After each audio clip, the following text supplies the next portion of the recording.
Welcome to today's Explainer. Let's just dive right in, because we're exploring a dynamic that frustrates literally so many of us on a daily basis. I want you to picture this. You're standing in your kitchen, or maybe you're sitting in the driver's seat of your car, and out of absolutely nowhere, you find yourself locked in this sudden, super intense standoff. Whether you're dealing with a toddler, a teenager, or even a young adult, the argument is over something wildly trivial, and yet the air is just thick with tension. If you've ever experienced that pulse-racing moment of friction, trust me, you are absolutely not alone. Today, we're looking at the source material behind the architecture of the independent will, and our goal is to fundamentally understand the actual structure of this conflict. So, it's a question that echoes through living rooms and classrooms everywhere, right? Why do simple disagreements turn into full-blown battlegrounds? I mean, it's completely natural to clash. We're human. We have different minds, different preferences, but what we really need to figure out is why these tiny, insignificant sparks of disagreement ignite into major relationship-straining fires. You know exactly the ones I'm talking about. The arguments that lead to slammed doors, heavy silent treatments, and just this creeping resentment. To understand why this happens, we have to look way past the surface argument and look at the core desire that's driving both sides. And here is the great equalizer. It turns out both of you are fighting for the exact same thing, a mutual craving for autonomy. This really levels the playing field, revealing that the clash over even the smallest, most mundane decisions actually stems from a very deep psychological need. You might think you're arguing over what shoes to wear, what time curfew is, or exactly how a chore gets done. But psychologically, you're both simply fighting for the freedom to act on your own terms. It is literally never just about the shoes. It's about sovereignty. The child desperately wants to govern their own life, and the adult wants the authority to govern the household. All right, moving into Section 1, the battle of wills, from disagreements to battlegrounds. You know, this dynamic doesn't just suddenly appear out of thin air when they hit their teenage years. We actually see a strong independent streak develop very early in life. It shows up as a direct, sometimes daily challenge to rules, a constant questioning of instructions, and a very natural pushback against authority figures. And for us as observers, it's so crucial to recognize this not as a malicious flaw or some sign of a bad kid, but as developmental architecture. When a toddler throws a massive fit over putting on a winter jacket, or a 7-year-old endlessly questions why they have to go to bed right now, they are actively laying the bricks of their own independence. They're just testing the boundaries of their power in the world. And this escalation usually happens in 3 very distinct phases. Let's take a super mundane morning scenario. First, you have a simple disagreement over a decision. Say, you want them to eat eggs for breakfast, but they are insisting on sugary cereal. Second, neither side wants to back down because, as we established, both are fiercely protecting their autonomy. You insist on the eggs because you're the parent and you know what's healthy. They insist on the cereal because they want control over their own body. Which leads us inevitably to step 3, a full-blown battle of wills. The cereal doesn't even matter anymore. A simple difference of opinion has rapidly transformed into a standoff, just because conceding feels like giving up personal freedom. Which brings us to Section 2, the hidden competition, unseen dynamics at play. This is where a hidden competition enters the dynamic, and it's fascinating from a psychological standpoint. Both the parent and child, or teacher and student, are desperately trying to prove their own capability and strength.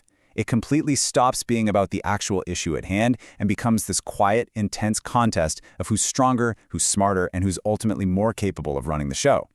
Think about the adult psychology for a second. Why do we feel so triggered when a small child or a teenager simply tells us no? Well, often it's because it feels like a direct threat to our own capability. We subconsciously fear that if we lose this one minor battle, our entire foundation of authority is just going to crumble. So what do? We compete. And this competition is drastically fueled by what the source material identifies as the impatience factor. Just think about that agonizing feeling of watching a kid try to tie their shoes when you're already running 10 minutes late for school. They're slowly fumbling with the laces, doing it completely wrong. As adults, it is incredibly natural to want immediate action and faster results. We know the right way to do it, we know how to do it in 5 seconds flat, so we want it done our way, right now. But this adult efficiency directly collides with a child's fundamental need to slowly learn through their own, sometimes very messy mistakes. Our impatience actually turns their vital learning process into just another competitive battleground. Let's look deeper at this in Section 3, the control trap, good intentions versus harmful realities. I want you to consider the incredible disconnect here. On one hand, you have your intent. You believe, with all your heart, that you're teaching resilience. You're stepping in, setting strict rules, demanding compliance, all because you want to make them strong for a harsh world. But then, on the other hand, consider their reality. They don't feel taught at all. They actually just feel overpowered and heavily controlled by you. The real tragedy of this disconnect is that the very action you're taking to build them up and prepare them for adulthood is actively tearing down their sense of autonomy. At the absolute root of so much modern household tension is what's called the respect misunderstanding. It's this fundamental, honestly dangerous mistake of equating unquestioning obedience with true respect. If we believe that a child who simply does what they're told, instantly and without question, is a respectful child, we are entirely missing the fact that compliance is not the same as character. A compliant child might just be fearful of punishment, or maybe they're just suppressing their own voice to keep the peace. A respectful child, however, acts out of a mutual understanding and a genuine valuation of the relationship. It's totally different. So, how do you know if your household has actually fallen into this trap? Well, the symptoms are remarkably clear. When absolute obedience is demanded, tension spikes at every single expression of a differing opinion. You start feeling like you're walking on eggshells around the dinner table. And eventually, you'll see major explosive conflicts, especially when the child insists on making their own decisions and fully rejecting paths that were pre-chosen for them, whether that's a hobby, a college major, or a career path. The differing opinions aren't the problem here. The heavy emotional toll of constantly demanding uniformity is. Let's move to our final section. Section 4. Guiding true strength, navigating the future. If we don't fundamentally shift our perspective, the stakes get pretty high. Without establishing healthy boundaries that respect autonomy, these unmanaged power struggles don't just magically disappear. They actually compound over time. Just look at the progression. In early childhood, it's tantrums over challenging simple rules. But if that need for autonomy is constantly crushed, it transitions into adolescence, becoming these highly volatile screaming matches and really deep power struggles. And if it's still not resolved, it bleeds directly into early adulthood. It results in bitter conflict over chosen life paths, often leading to emotional estrangement. It's basically like compounding interest, but for relational friction.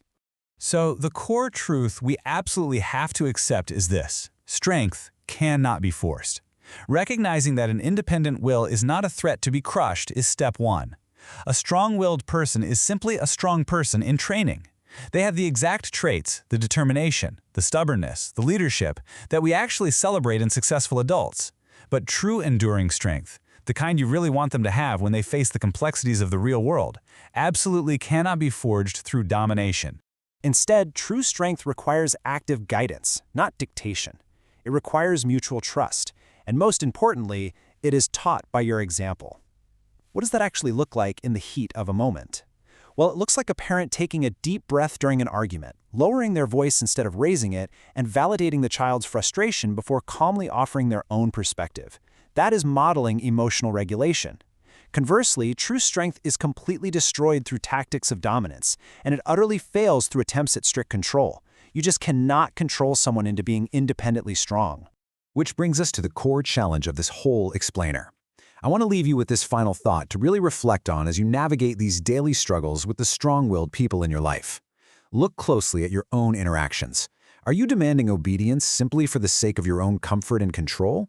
Or are you doing the much harder, much messier work of guiding true strength? The answer to that question truly changes everything. Thanks for joining me today, and keep learning.